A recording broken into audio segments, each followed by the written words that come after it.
Dr. Leah Lees here, the Shameless Psychiatrist, and today I'm going to talk to you about breakups. This is for parents and for millennials or anybody else who's suffering through a breakup. I think they're really important to discuss breakup manners, right?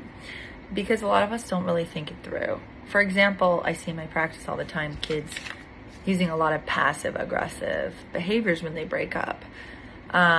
Such as ghosting or blocking or unfriending.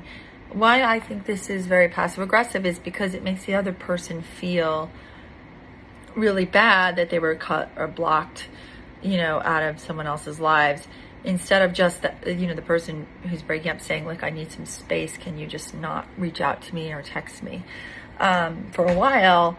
And hoping that other person will respect that. And if they don't, or they're hostile or angry, then you could block them. But blocking them or unfriending them before they've even showed that they can't, respect your boundaries is very passive aggressive, and I think bad manners. And I think that could be shared with your kid.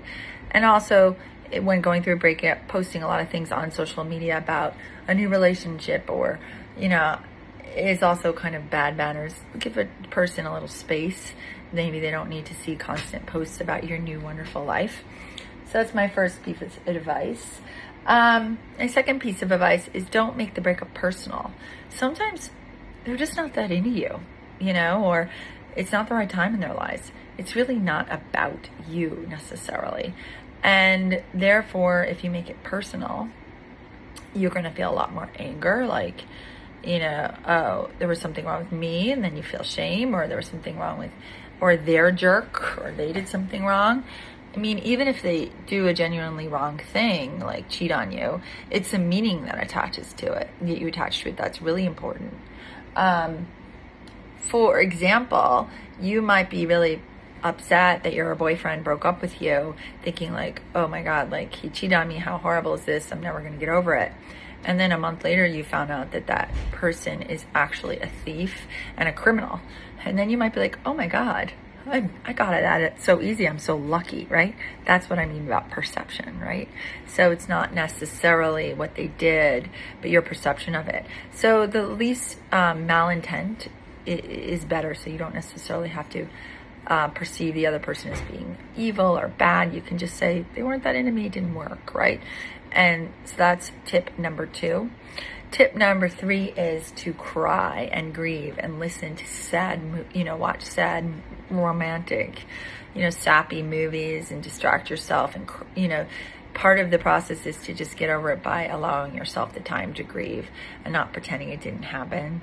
And if you're a parent, to sit with your child, put your arm around them and say, this shall pass, right? We all went through breakups. They were hard. We got over it eventually, right? So it's just about time and grief and allowing that to flow through you without retaliation, without focusing on, what you could have done differently, living in regret or remorse. Instead, just grieve, just cry and be sad. That's okay, and eventually you'll find hope that there'll be the next relationship that will be even better or more fulfilling. Mistakes are our greatest teachers, and so if a relationship wasn't meant to be, if let's say it was a mistake, it's our greatest teacher because it will teach us who to love and how to love in the future.